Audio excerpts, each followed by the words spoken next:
En este domingo vamos a continuar el ciclo de conferencias que hemos iniciado acerca de este tema del dinero, los bancos, el interés y el porqué de tantas crisis financieras a lo largo de la historia que ya parecen sin fin y que van de alguna manera dominando nuestras vidas. Y vamos a reflexionar sobre esta afirmación de la Enciclopedia Británica en la 14ª edición. Dice que los bancos crean crédito.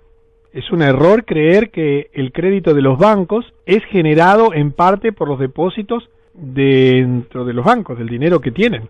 Un préstamo hecho por un banco es una adición clara a la cantidad de dinero en la comunidad.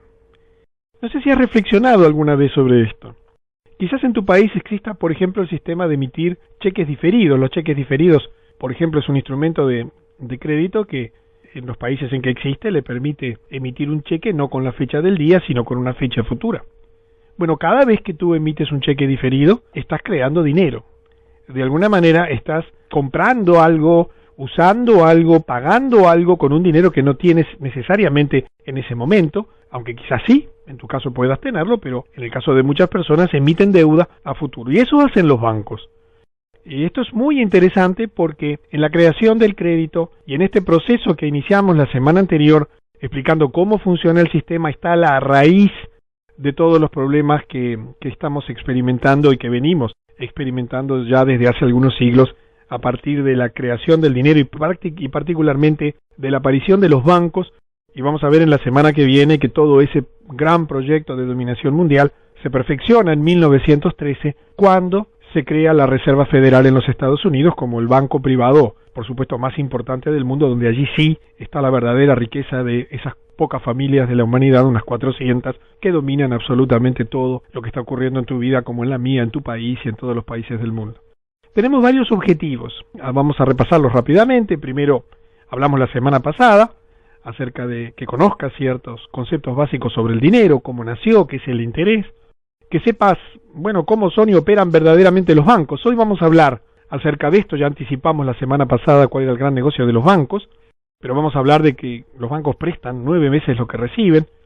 Tenemos también como objetivos centrales del ciclo que entiendas por qué nunca se podrán pagar todas las deudas. Es absolutamente imposible que una sociedad, el conjunto de las familias, un gobierno, un municipio pueda pagar la totalidad de sus deudas. Que comprendas que el dinero es un instrumento de dominación y este es uno de mis objetivos principales que están vinculados al gran objetivo que tengo. Tú tienes que entender que el dinero es un instrumento de dominación. No fue creado, mejor dicho, fue creado con un uso, después lo vamos a recordar según hablamos la semana anterior, pero hoy tiene un uso absolutamente perverso. Es el gran instrumento de dominación mundial, muy superior a las bombas nucleares, muy superior a las amenazas militares. Es el gran instrumento que tiene un conjunto de familias y de personas que se consideran a sí mismos, lo vamos a ver la semana siguiente, como parte de un grupo superior, de una clase dominante que tiene el derecho a establecer inclusive quiénes pueden vivir en este planeta. Y es el sistema o el mecanismo que permite el verdadero control sobre los gobiernos y las organizaciones, las empresas y demás. Pero todo esto tiene como finalidad que a partir de esta información tú tengas conciencia para que tomes decisiones más adecuadas. ¿Qué hacer de aquí en adelante? ¿Qué hacer y cómo prepararse para el momento en que no exista más el dinero? La próxima gran movida es eliminar el dinero físico. En poquitos años ya lo vas a ver. Y bueno, ¿y qué acciones posibles tenemos para enfrentar esta situación? Cosa que intentaremos ver la semana próxima. Y repasando rápidamente lo que vimos en sus conceptos principales, en un momento no había dinero, y antes del dinero, recuerdas que hablamos que existía el mercado como un lugar físico donde en base al trueque las personas intercambiaban sus excedentes de producción en ese lugar a través de justamente asignarle un valor personal basado en las costumbres, en las ideas que cada uno tenía. Las cosas empezaron a complicar porque en la medida que fueron avanzando la población en cantidad y la tecnología permitió mayor producción de bienes y entonces fue necesario solucionar un problema central: cuánto valían las cosas, asignar precios relativos para permitir un intercambio más fluido, y allí surge el concepto del dinero. El dinero como instrumento útil inicialmente, como un instrumento extraordinario acuñado inicialmente bajo la forma de monedas, que permitía darle valor relativo a las cosas, que tú pudieras saber cuánto valía tu vaca en relación a otro tipo de productos, o cuánto valía tus productos agrícolas en base a ciertas valoraciones que había allí en el mercado. Esa instrumentación fue inicialmente con monedas de oro, y naturalmente, ¿quiénes manejaban el oro? Y los orfebres eran los que tenían la capacidad de hacer acuñaciones de esa moneda, y allí nace el dinero. Inicialmente como un instrumento de fijación de precios, de asignar un valor relativo para intercambio de productos, pero la perversidad del sistema hizo que quienes comenzaran a descubrir en él una potencialidad absolutamente extraordinaria. Utilizarlo como un producto, como un elemento de dominación y de crecimiento de una clase dirigente oculta, absolutamente oculta. Hoy vamos a ver mucho de eso. Y así nace el dinero. En el cuento que estamos haciendo de cómo nació el dinero, a través de un personaje, un orfebre, que le hemos puesto como nombre Fabián, él fue capaz de proponer un sistema que consistía en acuñar 100 monedas, distribuirlas entre los integrantes de su comunidad en base a la capacidad de repago, de devolución que tenía. Se estableció un plazo de 1 año, al cabo del cual el servicio de pago de esas monedas, de acuñación de las monedas, de administración de todo ese dinero para la sociedad, se iba a transformar en el pago de un plus. Eran 5 monedas, un 5%, concepto al cual este hombre le denominó interés. Y así nace el interés. Y en ese momento se crea un problema, porque bueno, había que definir cómo repartirlas, entonces se decidió en base a la capacidad de repago de cada uno, estableciéndose que al fin de cada periodo, del periodo inicial de 1 año, las personas debían devolver 100 monedas más 5 en el conjunto de la sociedad, cada uno en proporción a lo recibido. Pero claro, nadie advirtió salvo el orfebre, y allí estaba la trampa, el fraude de su negocio, el instrumento de dominación, que él solo había emitido 100 monedas. Las 5 monedas que se debían pagar de intereses no existían, simplemente no existían. Y en ese juego surgen entonces al fin de ese primer año ya los primeros problemas. Muchos no podían ya pagar sus obligaciones y entonces tuvieron que endeudarse. Allí aparecieron los vales, las hipotecas. Claro, algunos tenían más de la cantidad que necesitaban, porque fruto de sus negocios y de sus habilidades lo habrían logrado, pero otros se habían empobrecido porque, bueno, yo ponía el ejemplo, el caso de una familia que se hubiera fallecido, por ejemplo, el principal sostenedor de la familia, entonces esa familia naturalmente no hubiera podido recolectar la cantidad de monedas necesarias, pero en el conjunto era imposible pagar las 5 monedas. Y allí comenzó un sistema por el cual se comenzó a agravar el circuito por medio de instrumentos muy sofisticados. Por ejemplo, a este orfebre se le ocurrió la posibilidad de que la gente depositara en él las monedas para no andar con el riesgo de tenerlas físicamente expuestos al robo o a la pérdida. Y entonces allí surge la idea de hacer una caja fuerte en su casa, y mucha gente le empezó a llevar monedas y él extendía certificados de depósito de esas monedas, recibos, que a su vez se comenzaron a utilizar como un medio de pago, porque comenzaron a servir para que algunas personas pudieran pagar compras de nuevos productos o inversiones, debido a que estaban respaldados por el oro que había en la caja de este primer gran banquero, al cual hemos denominado Fabián. Y simultáneamente con los servicios bancarios, nace el gran negocio de los bancos, basado en una idea que estaba en la base del sistema y que era justamente la gran trampa, como yo te decía, la gran jugada de todo esto, y estaba basada en este concepto. Es verdad, el oro que tengo allí en garantía, porque él lo había acuñado y lo había entregado, pero lo estaba recibiendo de vuelta, bajo la forma de pagos y otras, bueno, y depósitos de ese dinero, no es mío, pero está en mi posesión, que en definitiva es todo lo que importa. Y de allí a extender el concepto de comenzar a prestar dinero basado en el oro, inicialmente con mucha cautela, comenzó a entregar monedas que no eran de él, eran de otros, porque él advirtió que no todo el mundo reclamaba las monedas, sino que tan solo un 10% de las personas preguntaba, retiraba para tener esas monedas en efectivo. Y allí entonces comienza un sistema de prestar lo que no era de él. Tenía un límite que estaba dado por la cantidad de requisitos que él tenía que guardar, la cantidad de monedas que él tenía que tener disponible para atender los reclamos de los dueños que podían volver a pedir las monedas. Y entonces comienza todo un sistema de prestar sobre el dinero que no era de él, y bueno, de esto también vamos a hablar. La fama de este hombre y su riqueza comenzó a extenderse, otros orfebres comenzaron a interesarse en el tema, y él ayudó a esos orfebres a manejar sus propios negocios en sus ciudades, en sus lugares, a cambio de constituir una sociedad secreta, de no informar, y nace entonces la sociedad de los bancos. Era obvio que si su plan fuera expuesto, el esquema fallaría, así que acordaron formar su propia alianza secreta. Yo no sé si ya te has dado cuenta, si tú estuviste el domingo pasado o si tuviste la oportunidad de escuchar la conferencia, porque en la escuela y en el liceo de tu país y del mío y de todos los países del mundo no enseñan acerca del dinero. ¿Para qué te van a instruir acerca del dinero en estos términos? Porque de ese modo tú podrías entender cuál es la naturaleza verdadera de toda esta situación. En este repaso breve que hemos hecho no debemos o no podemos extendernos más por el tiempo que disponemos hoy, y vamos entonces a continuar la historia. Estábamos en un momento en que, bueno, Fabián había comenzado a operar de ese modo, y cada uno de los orfebres enseñados por él habían comenzado a extender este sistema de prestar lo que no era de ellos. Y entonces nacen los cheques. Llegó a ser muy popular el sistema, y las notas con la instrucción de transferencia se les llamó cheques.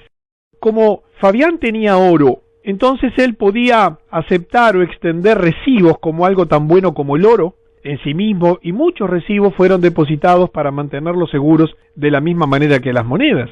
Es interesante que hasta los propios recibos se depositaban en el banco. Cuando un comerciante deseaba pagar a otro comerciante mercaderías, fíjate qué interesante, ni siquiera necesitaba tener el cheque, esa nota, aunque podía tenerlo consigo, porque él simplemente escribía una nota dirigida, una carta allí, dirigida a Fabián, en la que le mandaba transferir el dinero de su cuenta al del segundo comerciante. Y Fabián, a él le tomaba solamente algunos minutos ajustar los números en el libro, y entonces comienza un instrumento de pago absolutamente extraordinario, donde, claro, el único que sabía que todas esas notas, o muchas de ellas, no tenían respaldo en las monedas, era él. Y de allí, a transformar esa riqueza en billetes, bueno, hubo un paso, que yo te lo voy a contar, bajo la forma de esta historia que estamos llevando adelante en estas conferencias. Los billetes. Tarde, una noche, los orfebres tuvieron otra reunión secreta, y Fabián les reveló un nuevo plan. Convocaron el día siguiente una reunión con todos los gobernadores, y la reunión tenía un propósito. Les dijo Fabián a los gobernadores que los recibos que nosotros emitimos han llegado a ser muy populares. Sin duda la mayoría de ustedes, los gobernadores, los están utilizando y los encuentran muy convenientes. Te recuerdo que hasta ese entonces el gobierno era representado por alguna de las personas del propio pueblo, eran además elegidos con una finalidad muy especial, ajustar que no hubieran abuso de derechos entre las personas. Por supuesto que no había servicios públicos como hoy los consideramos, no tenían deudas, no tenían grandes edificios en ese momento porque su función era muy limitada. Y claro, ellos habían visto la popularidad del dinero, sus ciudades y sus regiones comenzaban a desarrollarse por una mayor actividad que permitía este instrumento, así que estuvieron de acuerdo. Estaban de acuerdo, pero no entendían muy bien cuál era el problema que le estaba planteando Fabián. Entonces dijo, bueno, algunos recibos están siendo copiados por falsificadores. Esta práctica se debe parar. Y allí fue la excusa perfecta para el planteo siguiente que dio nacimiento a los billetes. Los gobernadores se alarmaron. ¿Qué podemos hacer?, preguntaron, para evitar la falsificación. Fabián contestó, mi sugerencia es, primero que todo, hagamos que sea el trabajo del gobierno el imprimir nuestras notas en un papel especial, con diseños muy intrincados, y entonces cada nota se firmará por el principal gobernador. Las notas las llamaremos billetes. Interesante proyecto, ¿verdad? Los orfebres estaremos felices de pagar los costos de la impresión. Fíjase qué linda propuesta. Ni siquiera los gobiernos tenían que pagar la imprenta. Pues nos ahorrará mucho tiempo, mucho del tiempo que pasamos escribiendo nuestros recibos. Y con algo tan sencillo podemos ejemplificar cómo los billetes comenzaron a circular.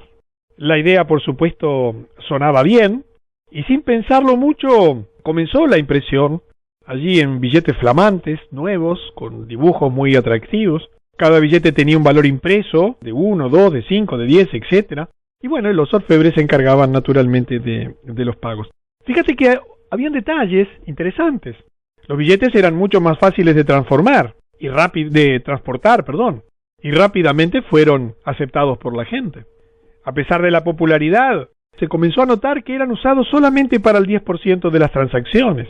Los registros mostraban que el sistema de cheque, de esas notas, era usado por el 90% de todos los negocios. Claro, razones de seguridad, posibilidades de extravío, hacían que se comenzara a utilizar como modo de pago, de trabajo, la instrumentación de valores que no eran los billetes. Así que dijo Fabián y completó el proyecto, aclarando que, en segundo lugar, hay algunas personas que han hecho excavaciones y están haciendo sus propias monedas de oro. Había que cerrar el círculo, primero estableciendo billetes que sustituyeran las notas con aprobación y marca del gobierno. Sugiero que emitan una ley para que cualquier persona que encuentre pepitas de oro deba entregarlas. Por supuesto, será pagado con billetes y monedas.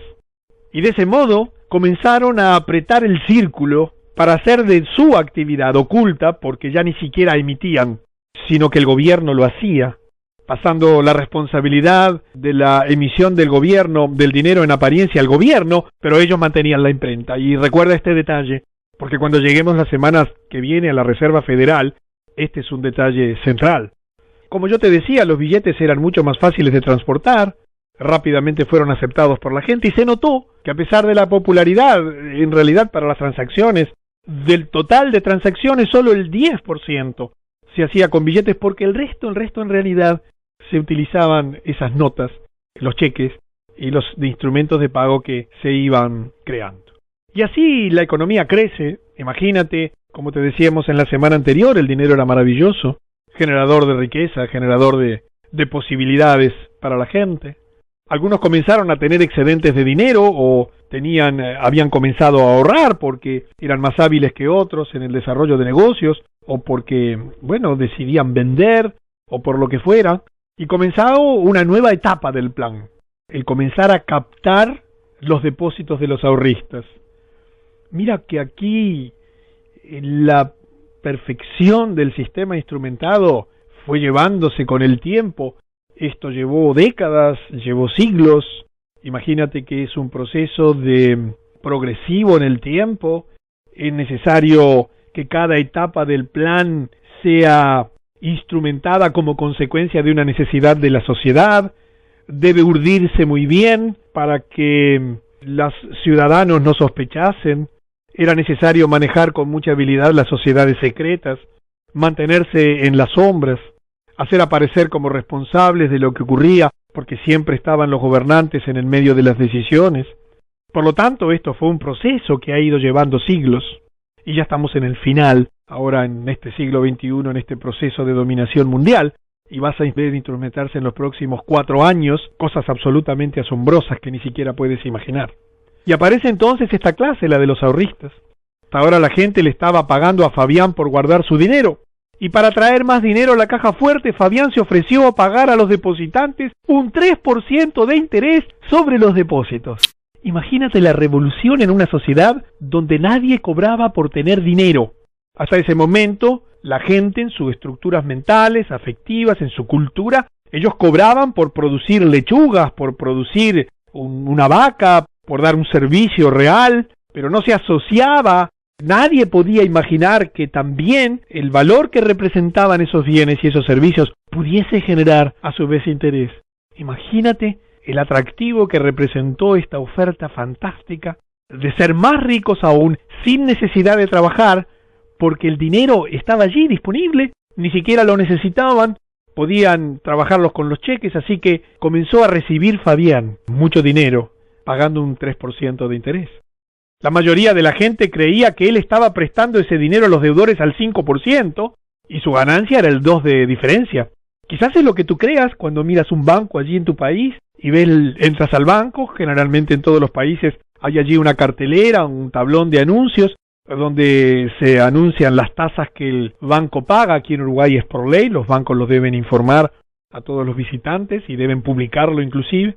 ¿Cuánto es que pagan por interés? ¿A 30 días, a 60? Todo se fue sofisticando, en aquel momento inicial era 1 año. Y también los bancos deben publicar cuánto cobran, las tasas promedios. Y quizás tú creas que el banco cobra una diferencia y ese es su negocio, y que esa diferencia en el caso de Fabián, como creían también sus conciudadanos, era un 2%. Además, la gente no le preguntó mucho, ya que obtener el 3% era mucho mejor que estar pagando para depositar el dinero en lugar seguro. Pero detrás de esto había mucho más. Obviamente que Fabián, con su avaricia ya desarrollada a lo largo de los años y de las décadas y de los siglos, no iba a limitarse a esto. Porque el banco en realidad presta 9 veces lo que recibe. Sí, 9 veces. Fíjate que la cantidad de ahorros creció y con el dinero adicional en las bóvedas, Fabián podía prestar 200, 300, 400, hasta 900 por cada 100 en billetes y monedas que mantenían en depósito. Pero él debía ser cuidadoso. Recuerda que él no debía exceder ese factor de 9 a 1, ya que una persona de cada 10 le requería retirar el depósito para usar su dinero. Si no había suficiente dinero disponible cuando alguien se lo requería, la gente hubiera comenzado a sospechar, ya que las libretas de depósito mostraban exactamente cuánto había depositado. Qué interesante esto, ¿verdad? Porque todo el sistema comienza a basarse, y ya te vas dando cuenta, en un concepto de confianza, credibilidad. Por eso te he puesto aquí este billete, con la nariz de Pinocho, porque el sistema era en sí mismo absolutamente falso y fraudulento desde su inicio. Y acá vamos a hablar entonces del famoso spread. ¿Qué es el spread?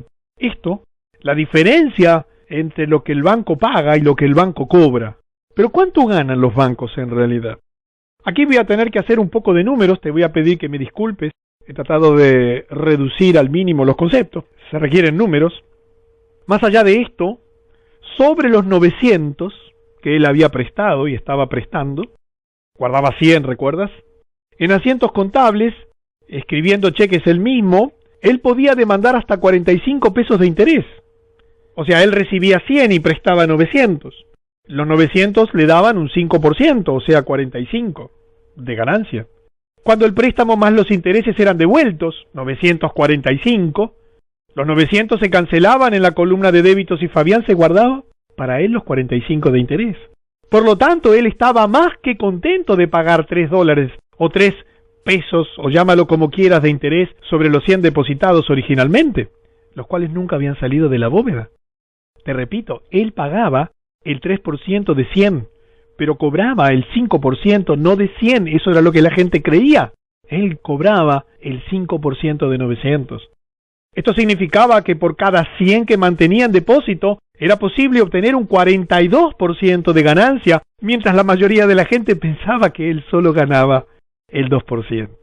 Los otros orfebres estaban haciendo la misma cosa, creaban dinero de la nada, solo con su firma en un cheque, y encima le cargaban el interés.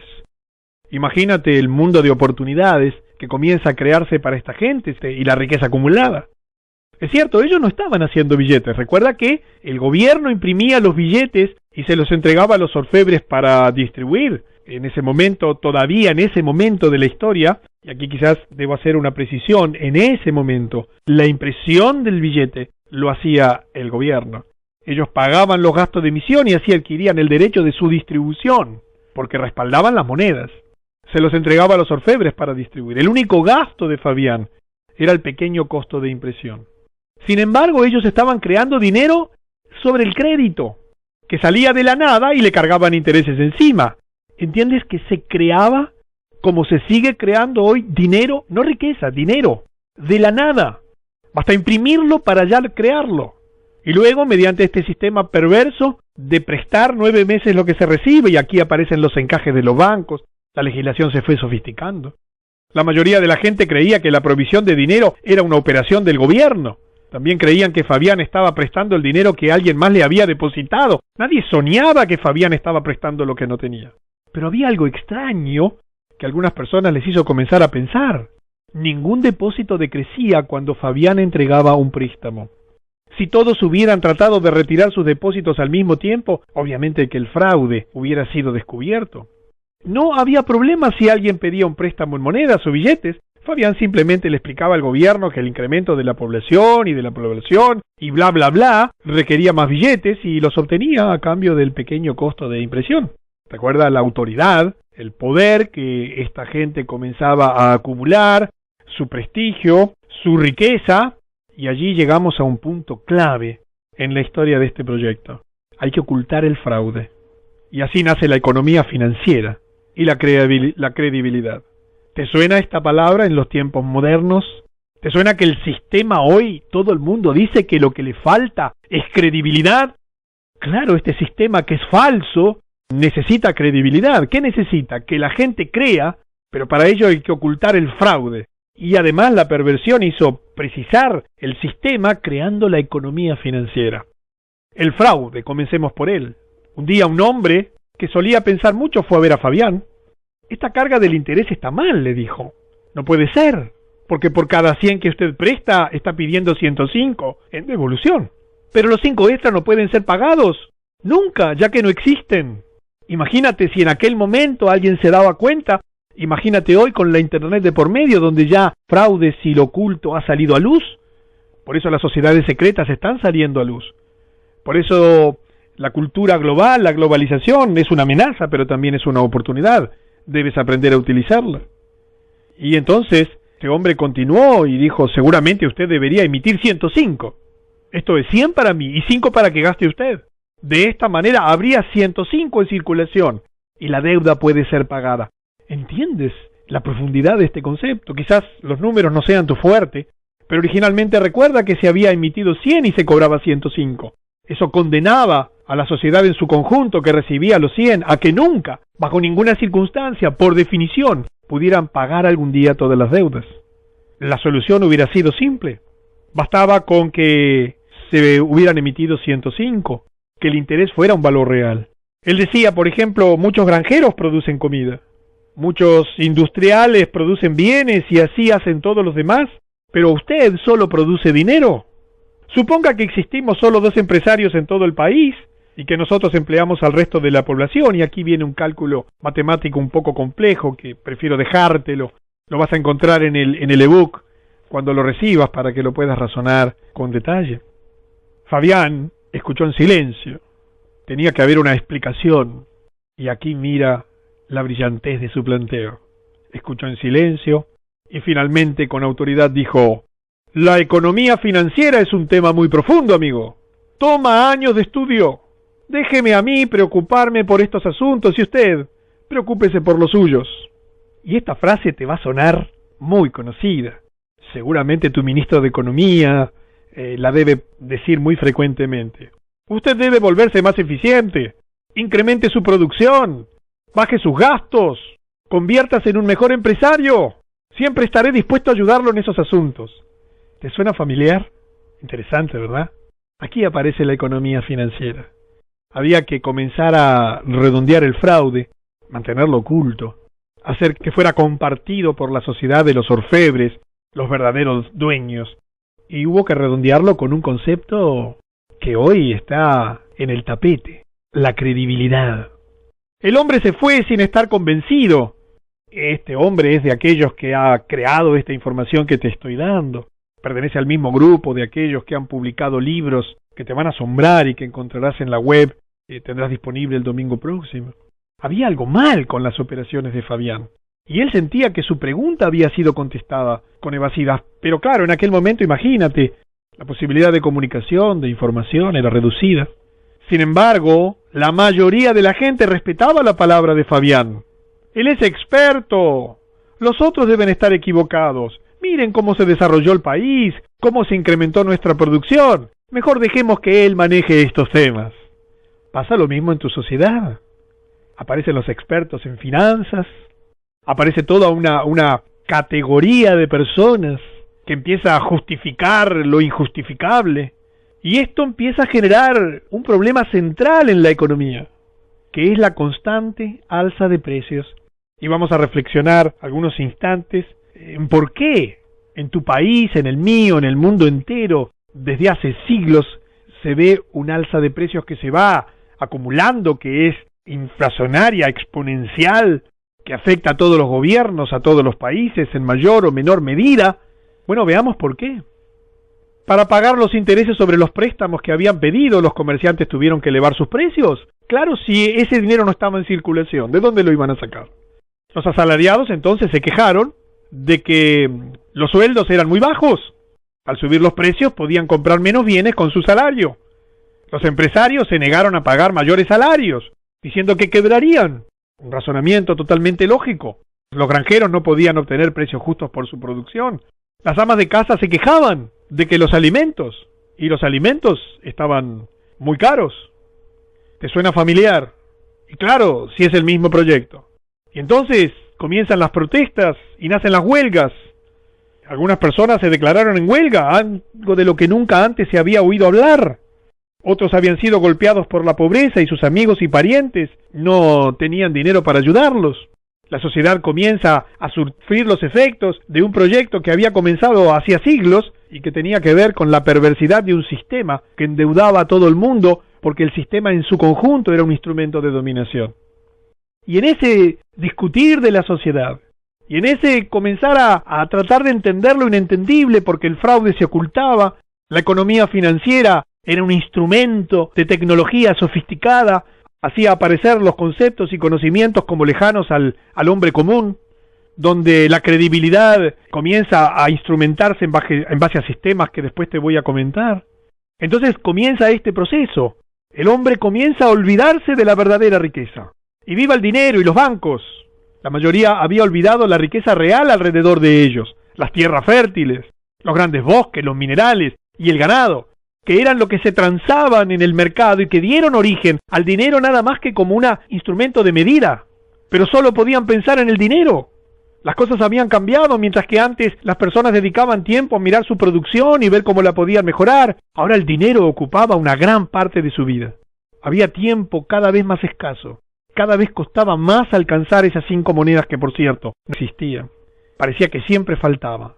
Pero nunca cuestionaron el sistema bancario. Ellos creían que el gobierno lo manejaba. Ese era el secreto durante muchas décadas y durante muchos siglos. Nunca se les ocurrió pensar en el sistema bancario. El fraude funcionaba de manera extraordinaria. Algunos pocos habían juntado su dinero y formaron compañías de préstamos o compañías financieras. Habían ahorrado, tenían dinero, podían obtener 6% o más. De esta manera era mejor que el 3% que pagaba Fabián. Pero solo podían prestar el dinero que poseían, porque no integraban la sociedad secreta. Ellos no podían pedirle al gobierno que les emitiese dinero, porque no eran parte de la sociedad de Fabián. No tenían el poder de crear el dinero de la nada, simplemente escribiendo asientos contables en un libro. Estas compañías financieras, claro, comenzaron a preocupar a Fabián y a sus amigos. Así que rápidamente formaron sus propias compañías. En la mayoría de los casos compraron a las otras compañías antes de que se pusieran en marcha. En poco tiempo, y todas las compañías financieras les pertenecían o estaban controlados por ellos. Era necesario controlar absolutamente el sistema. No sé si te suena familiar. Las sociedades financieras era necesario ser controladas por este grupo que era el que verdaderamente dominaba la situación del dinero, la economía financiera. Y comienzan a aparecer reclamos sociales. Pero aún en ese proceso nadie reclama a los bancos. La situación económica empeoraba y empeoraba porque el sistema era pensado así, para que los gobiernos no pudiesen pagar, las ciudades no pudiesen pagar, la sociedad en su conjunto, porque se estaba prestando lo que no existía. Los asalariados estaban seguros de que los patrones estaban teniendo mucha ganancia. Los patrones decían que los trabajadores eran muy vagos y no estaban haciendo honestamente su día de trabajo. Y todos culpaban a todos los otros. Los gobernantes no pudieron encontrar una respuesta y además el problema inmediato parecía ser combatir la creciente pobreza que había comenzado a extenderse y entonces fue necesario crear instrumentos de beneficencia, fondos de beneficencia. El gobierno emprendió entonces esquemas de beneficencia, se hicieron leyes forzando a la gente a contribuir a ellos. Esto hizo enojar a mucha gente. Creían en la vieja idea de ayudar al vecino voluntariamente. ¿Entiendes que hubo que en determinado momento quebrar paradigmas, vencer voluntades, claudicar en los conceptos? Ahora vamos a ver los instrumentos. Estas leyes no son más que un robo legalizado. Sacarle algo a alguna persona contra su voluntad, más allá del propósito para el cual se usará, no es diferente de robar. Pero claro, esto era una minoría de la sociedad, la mayor parte de la sociedad estaba desesperado por ayuda. Y así aparecen los seguros de desempleo, los seguros de salud y todo lo que se te ocurra pensar. Pero claro, esto comenzó a hacer crecer los costos y el tamaño de los gobiernos, que originalmente estaban pensados para administrar discusiones, que no hubiera abuso de derechos entre unos y otros. Pero el gobierno comienza a crecer, a tener que absorber actividades que algunas de las personas no podían ya seguir cumpliendo en la sociedad debido a cómo se estaba complicando la sociedad. Cada hombre se sentía indefenso y temía ir a la cárcel si no pagaba esos fondos de beneficencia, porque eran leyes forzadas. Estos esquemas de beneficencia dieron algún alivio en principio, pero al tiempo, como el problema persistía, porque la base era un sistema absolutamente fraudulento, el problema de la pobreza se agravó nuevamente y más dinero era necesario para la beneficencia, porque se seguía prestando lo que no existía y creando una riqueza absolutamente falsa. El costo de los esquemas de beneficencia se elevó más y más, y por supuesto, el tamaño del gobierno creció. Y creció a un punto en el que ya comenzaron a endeudarse. La mayoría de los gobernantes eran hombres sinceros, conocidos por la gente, con ciudadanos, amigos, tratando de hacer lo mejor posible. A ellos no les gustaba pedir más dinero de su pueblo, aumentar impuestos. Y finalmente no tuvieron otra opción que pedir prestado a Fabián y sus amigos, porque la opción era seguir aumentando los impuestos para financiar los costos de servicios que ya no se podía absorber por los privados. ¿Y qué iba a hacer? No tenían idea de cómo iban a hacer para devolverlo. Si estaban pidiendo algo solamente para pagar gastos sin producir ingresos genuinos a través de impuestos que ya eran insuficientes. Y ahí tienes una foto de un letrero luminoso en Estados Unidos, donde se va actualizando segundo a segundo y la cifra colosal de la deuda actual ha transformado a ese país en un país absolutamente quebrado, incapaz de pagar y que sobrevive en base a este proyecto de dominación, porque la Reserva Federal es parte de esa sociedad de bancos que crea dinero todos los días en forma absolutamente fraudulenta. La situación empeoraba. Los padres ya no podían pagar los maestros para sus hijos, no podían pagar doctores y las empresas de transporte también estaban quebrando. Entonces el gobierno comienza a absorber servicios y nacen los servicios públicos y los empleos públicos. Uno por uno los gobiernos fueron forzados a tomar estos servicios por su cuenta. Maestros, doctores y muchos otros se convirtieron en servidores públicos. No tenían trabajo y tenían que buscar una actividad. Muy pocos estaban satisfechos de su trabajo en el Estado. Recibían un salario razonable, pero perdieron su identidad. Se apartaron de la realidad.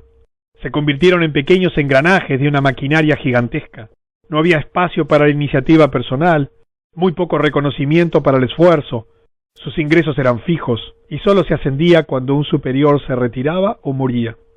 Y te he puesto aquí esta imagen de la escuela pública a propósito, porque esto rompe tus paradigmas, te golpea en tu cultura, choca en tu mente, rebota en tu corazón, porque amas la escuela pública. Pero no siempre la hubo, ¿entiendes? No surgió la escuela pública por un proyecto necesario para educar mejor. Y allí tenemos escuelas públicas en todos los países, muy desfinanciadas y de baja calidad, compitiendo con recursos escasos, con escuelas privadas a los que no accede la mayoría. Quiero que entiendas que esto ocurrió y ocurre y sigue ocurriendo como parte de un proyecto sistemático que a lo largo de los siglos se ha ido desenvolviendo. Desesperados, los gobernantes decidieron pedir el consejo de Fabián. Lo consideraban muy sabio y parecía saber cómo resolver asuntos de dinero. Claro que él lo sabía.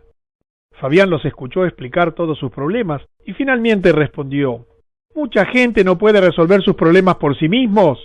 Ellos necesitan a alguien que lo haga por ellos. Seguramente ustedes estarán de acuerdo que la mayoría de la gente tiene el derecho a ser feliz y a ser provista con lo básico para vivir. Uno de nuestros grandes dichos es: todos los hombres son iguales, ¿no es cierto? Y me quiero, antes de despedir y de ir a los conceptos de la próxima conferencia, donde vamos a terminar con este desarrollo, hacerte esta reflexión. ¿Qué financian los bancos? Debía ser el dinero de la gente para atender las necesidades de la gente. Decía este señor Denison Miller, durante una entrevista en 1921, cuando le preguntaron a él si a través del Banco de la Commonwealth había financiado a Australia durante la Primera Guerra Mundial por 700 millones. Él contestó, ¿así fue? Y habría podido financiar al país por una suma similar y haber hecho que la guerra continúe. Preguntado si esa cantidad estaba disponible para los propósitos productivos en esta época de paz, él contestó, sí, claro. ¿Sabías esto? ¿Cómo es posible que personas que detentan tanta responsabilidad, que manejan los dineros del mundo, que tienen en sus manos el destino de tantos millones y millones de personas, hagan estas cosas con esta perversidad? Todos los institutos hoy que manejan alimentos, que manejan refugiados, que manejan personas en condiciones de hambruna, declaran que con pequeñísimos porcentajes de los que hoy se está destinando a financiar guerras o a financiar empresas quebradas o bancos para mantener y perfeccionar el sistema de dominación, solucionarían todos los problemas del hambre y la pobreza en el mundo. ¿Por qué no lo hacen? Es una pregunta que debes considerarte. La semana que viene vamos a empezar a hablar de los instrumentos finales de dominación. Y aparece la justicia tributaria, los impuestos a la renta. Son los controles de salarios, de precios y otros. Aparecen los partidos políticos porque, claro, había que seguir teniendo instrumentos para controlar a la gente. Los medios de distracción. Te hubiera puesto aquí los medios de difusión, que es la palabra que tú conoces, la CNN, la CBS, la no sé cuánto news y todos los primeros periódicos de tu ciudad y todos los canales de tu ciudad principales y de tu país. Pero el gran instrumento de dominio, lo que les permitió terminar de perfeccionar el sistema, es la Reserva Central de Dinero, la Federal Reserve, creada en 1913. Sobre esto vamos a hablar la semana próxima. Yo quiero recordarte que este ciclo no tiene como finalidad que te vayas preocupado, muy por el contrario, que te levantes entusiasmado, que tengas conciencia de lo que está pasando, que no permitas que te engañen, que tengas conciencia de lo que debes hacer, que sepas quiénes integran ese grupo, que sepas salir de tus deudas, que no te endeudes por ningún motivo. Y te lo dice alguien que ha perdido todo su dinero y que se han endeudado en años anteriores por ignorar estas cosas, pero que está transformando su vida por estos conocimientos. Debes difundir esta información, ayudando a más y más personas, para que esto no continúe oculto y muchas personas pueden liberarse. Doy gracias a Dios por tu presencia aquí. Pido que te bendiga. Me siento muy responsable de esta información. Es muy conocida por mucha gente, pero es absolutamente desconocida por la gran mayoría de la sociedad.